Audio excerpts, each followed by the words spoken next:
So we are here discussing how to bake pumpernickel bread. Oh, great. I know how to do that though. I did not do the research for this episode. I came prepared this time. So what's step one? What is step one? Step one. Are we starting from scratch? Yeah, you gotta get warm water. Hey Google, how do you make pumpernickel bread? No, I got you guys. It's sugar, yeast, and then water, warm water. And then you gotta mix those all together and then you gotta let it sit. And that's gonna become your base. I already lost me. Not because of you, but because of I don't want to make pumpernickel bread. It sounds like a lot of effort. I've never made it, but I've seen lots of videos. So you told me no. All right, so we're not here to discuss how to bake pumpernickel bread. No. But we're certainly here to discuss utilizing Google Trends tool to better our digital marketing efforts, or even just look up topics and see the seasonality of topics. Got it. So what is Google Trends? Google Trends is a website that you go to type in topics, search terms, to see how those topics are doing from a seasonality approach across 90 days, 30 days, 12 months, how they're doing via a web search, how they're doing via a YouTube search, how they're doing via an image search, and based on regions, so how they're doing in the United States or Europe or Asia, or specific states within the United States. If you're selling a service or you're a service-based business, you only offer service in a specific geographical location, you can see how specific topics, keywords, search terms are doing in a region. Interesting. So this is part of your keyword research strategy, is to use Google Trends to find popular keywords in your area, or maybe that relate to something you're searching for.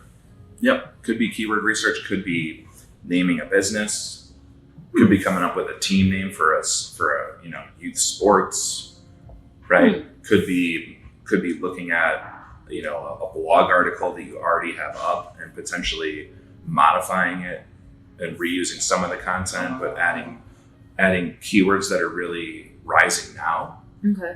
Maybe swapping all old keywords for new keywords, right? So. Well, then how reliable is Google Trends? So if I'm searching something today, is that going to really necessarily change for tomorrow, or? Yeah, I mean, it's, as far as I know, it's extremely reliable. It's connected to Google search, right? It's connected to YouTube search, right? Of course, Alphabet owns Google and YouTube, right? So it's good to know.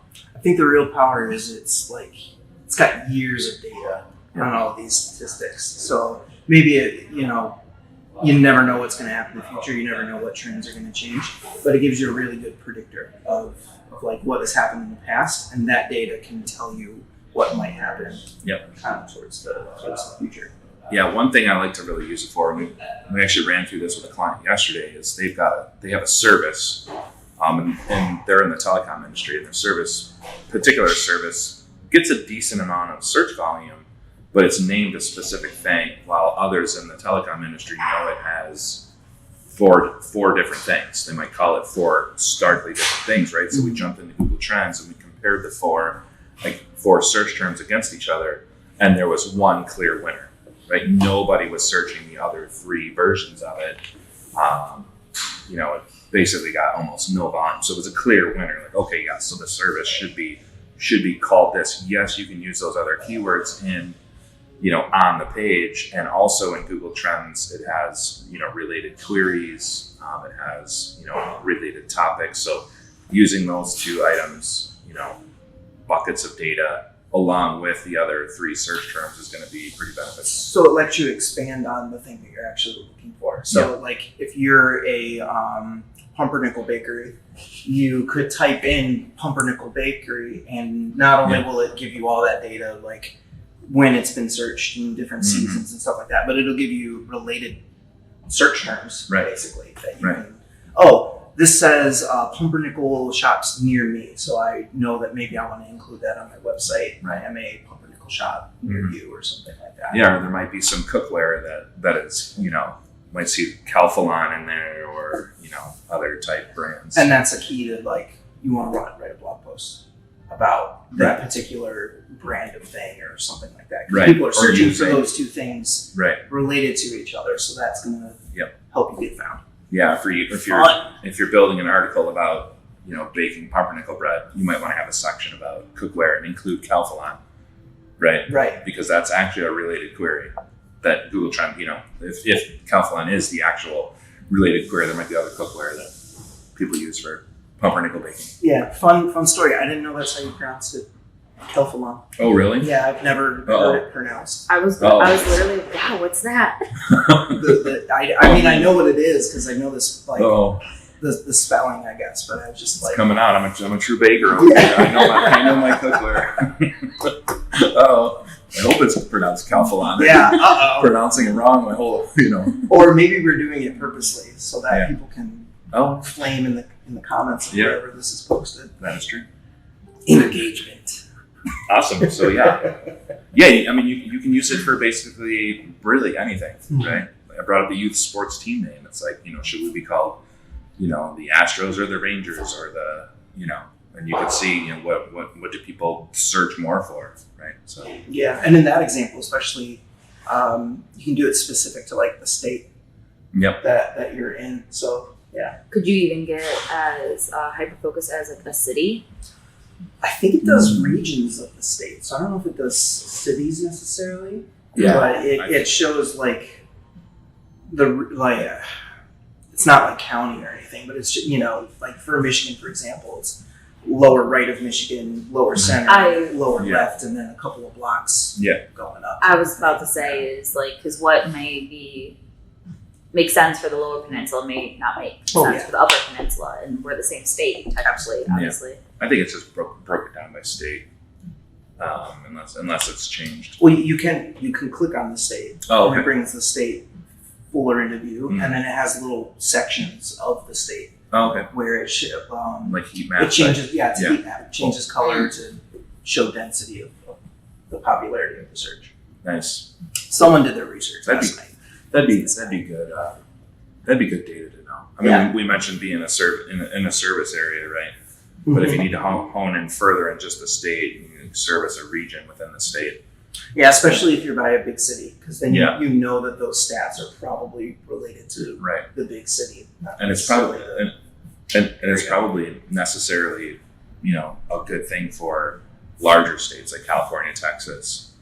yeah, which could be 4 or 5 states on their own. Yeah. Right. Population wise. Right. That's fun. Yeah. So what else is there about Google Trends? Well, we talked about the topics.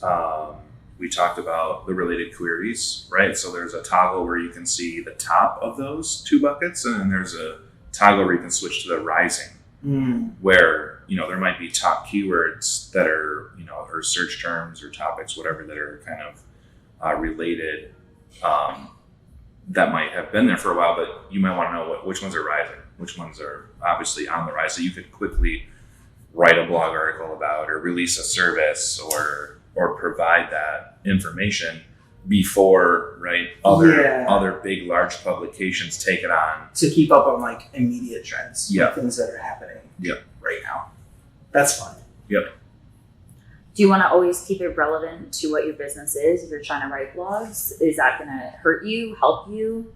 Yeah, that's your overall content strategy for sure, that you don't want to, get too far off the beaten path and confuse Google or Bing on what your business is, or the, the relative information you provide your audience.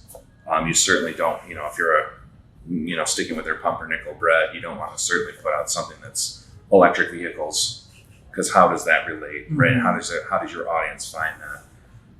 And that article might not even get served up or even get indexed in Google, because Google might find that, well, this is unrelated to what your audience is looking for. Yeah.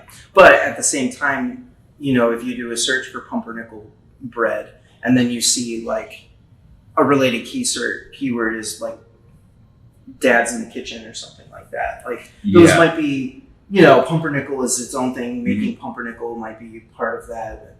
Where to buy pumpernickel. But then if you have dads who cook and that's like a separate thing, those two are obviously related. Like Google knows that those two things are related. So it's like secondary to what your topic is, but you could still branch off and Certainly. that Google knows to connect those two things, so it's gonna Right. And that's a good strategy around like topic clustering in your whole content marketing strategy sound for sure.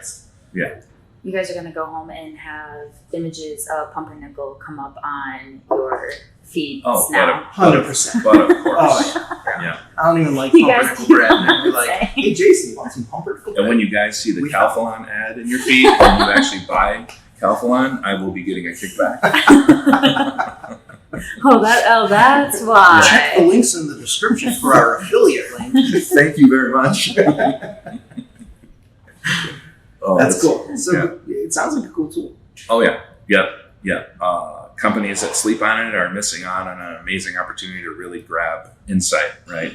And it really should be, utilizing Google Trends should really be front loaded in your strategy, because that's where you kind of really begin to understand seasonality on topics, what people are searching for, what related stuff, right? So you really want to be collecting all of this like raw data, and then take that raw data into your actual SEO strategy and do actual keyword research with that data, Yeah. right? Have it feed in and help guide you through your SEO, endeavor. So I think one of the cool parts about it, we should probably touch on the seasonality a little bit more, because the whole point of that is it tells you basically throughout the year when your keyword might be more popular than at other times of the year. So like, not to break from our pumpernickel example, but like photography, right? Like people are always looking for photography around fall season. Because the fall photos are the thing, the holiday photos are the thing, and then right after it like drops down, and you can see those trends. Okay, so you know how you can prove that? How can you prove that? Google Trends. It sounds like that's how somebody proved it to themselves last night when they were doing research for this video. That's one of the examples that had popped up in some of the things that I was researching. So, and then I checked it myself, and I saw that was a thing, right? Like people search for that term more during those fall seasons than they do during other seasons. So you can use that not only to like know when you should be running blog posts about those specific things, but like maybe you can tell if you're starting out with a business when searches for that business are going to be popular and when your heavier times of business are going to be throughout the year. So you can plan ahead. When you start boosting your ads and everything. Yeah, so that too. probably starting, yes, it's going to spike in the fall, but probably putting it into people's minds, your business, before the fall. So, Summer. yeah. Right. Get prepared now. Put it in their heads now. August, and start really shoving every dime you have into those ads to go out now. And then, so come fall, they've already been running for a bit. Then Google Ads knows how to better run your ad and everything, and push it to the people who are searching for it and everything else. Or even to put it in those people's brains that when they do go to search for it, they should look out for your content. I guess the fall thing could work for pumpernickel too. Isn't that kind of a fall seasonality bread? Or is that like I hate to break all it the to you, time? but I'm not up to date on my bread trends. You started this conversation seeming like you were an expert in pumpernickels. Everyone knows during quarantine back in 2020, everyone was making bread. That was all over TikTok. Planting gardens. So I saw the videos and how they all started. So is that actually how you start with pumpernickel? I don't know. That might just be a sourdough recipe. Don't quote me. Hot topic. Hashtag hot topic. I feel like this might turn into like a crossfire type situation. Not to bring back like ancient TV shows, but That's great. in a battle. But touching on the seasonality, which you brought up a good point about, boosting ads and getting, actually getting some paid advertising out there, is inside the Google Trends tool. It has the drop down, so you can see how this thing has done, how this topic search term has done over the past 30 days, 90 days, 6 months, 12 months, and that 5 years, and that should give you a good indication that if you're on the last 30 days and a search term or a topic really hasn't done much volume, you should probably understand that that's probably not going to do very well. Yeah. Right? Hit that drop down, go to 90 days, right? And see that search term, that topic, and see how that topic is doing over 90 days. If it's seeing a little bit of volume, there's probably a good indication that that might be something to put somewhere on a blog article, but it might not be a good idea to have it as an entire article on itself. And then obviously once you switch to 6 months or 12 months, you can really see, okay, over a year's time, like, that you can begin to get trust in a keyword or a search term or a topic if it's got longevity to it, right? So you keep on saying blog article, but can these words be applied to your website, to social media posts, to Absolutely. anything else that you're Very going to good do? point. YouTube. Very good point. Yeah.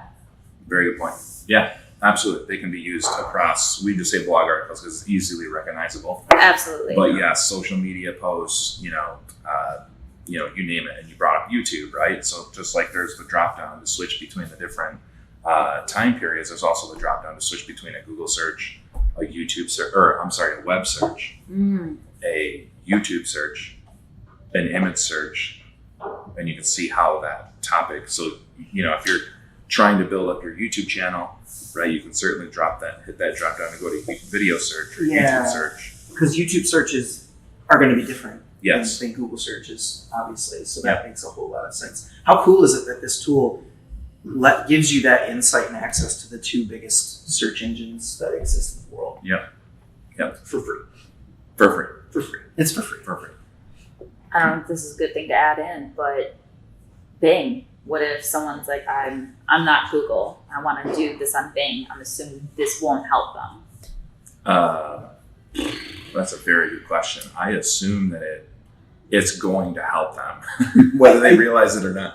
No, well, I would assume that the trends, even though it's not data on Bing's searches, I would assume that people in general search the same way. Human behavior, yeah. Yeah. But that is very interesting. It'd be cool to see the different stats on that. Although people that do web searches on Bing might be different people.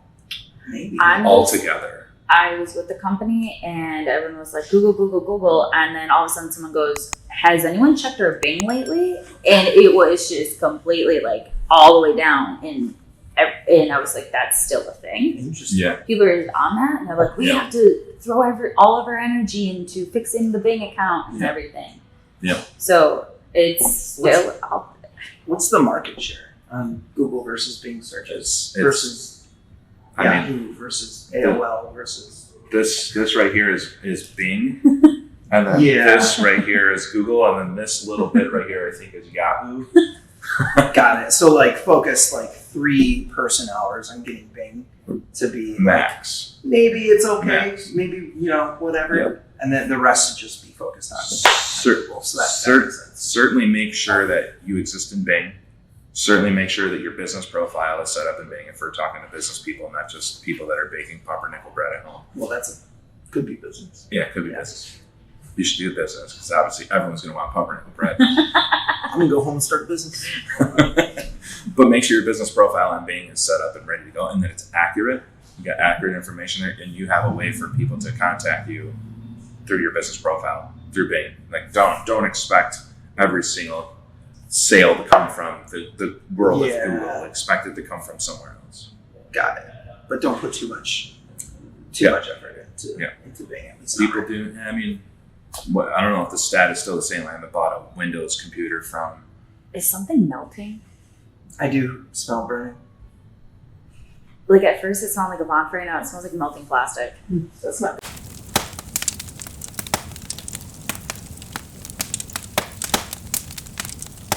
So continuing here, we just came back from putting a fire out. Yep. We pretty much saved 200 people's lives. You should hire us to build your website. Thank you, Fireman Jason. Oh my gosh. I will be ever indebted to you. You helped. It wasn't just me. I did single-handedly lift a burning beam from 5 children. So, what did you do? I'm not trying, you are. This is gold. We are all safe. Oh, thank you. You know what you can't use Google Trends for? Putting out fires? To put out fires or lift a burning beam off of 5 children. For that, you call Jason. For that, you call Fireman Jason. I am not a fire person because, Wow, dual jobs. Awesome. A lot of jobs. This pumpernickel salesman, Fireman. fireman. Calphalon ad clicker. I can now pronounce it, Calphalon, I think. That's right. All right, so I have a big question. Sure. Does Google Trends help anything with images? Absolutely. It helps you, we mentioned earlier, you can, for your YouTube channel, if you want to understand how a topic is going to do over a period of time, you can certainly hit the drop down to go to YouTube search and see how that topic will do on YouTube. You can switch it to images. While probably not as important. Because you would have to backlink your images, right? Or you would just have to make sure you're providing the alt tags in the file name. Yeah, and making sure the file name has that topic keyword in it. Which hot topic? It's always great when we're on websites or Google searching or downloading images from the internet or putting up images that are, file names are img_49g123_b_2x.png, right? You actually rename the file to what is actually going on in the photo, or with your business name in it, or with the topic or search term. You can use Google Trends to find out what other things you might want to put into those things that might help them pop into an image search. Right. Because we've all searched Google, right? And we've all sometimes switched selected the images to see what images come up. Yep. And those can start to get served up in Google search results. But if it's named img_129bqt_2x, Google's not going to know. And if you haven't filled in the alt tag for that image on your site, Google is still not going to know what this image is. Maybe they're implementing AI tools into their search bots to analyze the actual visual of the image. Yeah. Joke's on me, I'm going to go home and search image 1257. You're It's going to be a big old picture of Matt's face. The lights in your house are going to dim while Google rifles through its repository of images that are named img_129gq. Yeah. If Google goes down today, you know who to call. Okay. Yeah. Yep. When Google goes down, call me. Got a fire? Call you. Yep. Got it. Yep. Yeah. That's good info. Yeah, that's fun. We should all be using Google Trends is what I've got off of that, especially when you're either starting business or trying to figure out things to put into your content, or even what kind of content to make. Mm-hmm. Especially around blog articles or YouTube videos and that sort of thing, but also, as you mentioned, social media, other types of content in that way. Yep. If you've got an Etsy store, how to title your store or the products you're selling on Etsy. Right? Yeah. If anyone in your area is also creating pumpernickel bread, see your competition. Yeah, or that's maybe true. you don't have any competition. Maybe when you open up your bakery, no one else around you is making pumpernickel bread. Bam, I do pumpernickel bread. You want sourdough bread? That's down the street at the sourdough bread bakery. We do pumpernickel here. That's interesting that you bring up other competitions and stuff.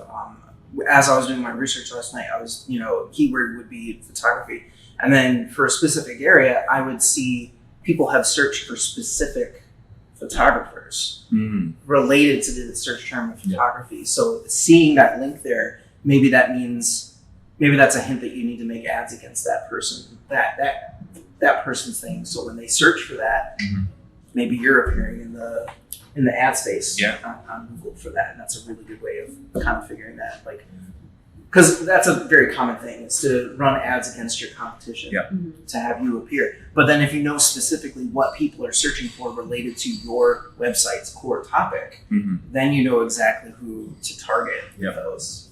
Because you know people are searching for it. And you want to know another cool strategy? Yes. That's trending? Yes. Is to collaborate with that other bakery down the street. Hey, let's collectively do a YouTube video together. Right? Oh, that's cool. Let's get in front of you. Help me get in front of your audience. I'll help you get in front of my audience.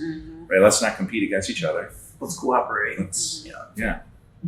obviously not all business are going to be understanding of the benefits of cooperation versus competition. But Right.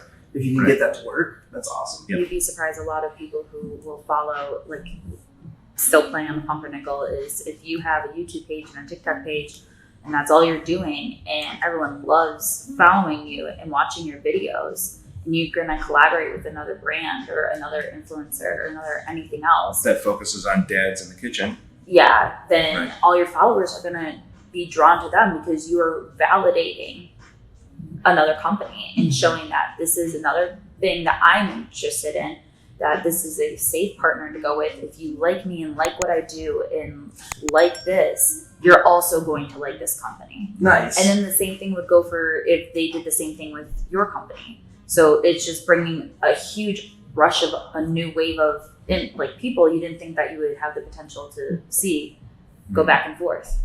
Awesome. That's really great insight. Thank you. Awesome. Jason, thank you for saving us. Yeah, of course. I will be expecting a medal and maybe a raise.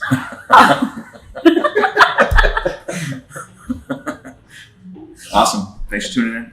Thank you. Take care.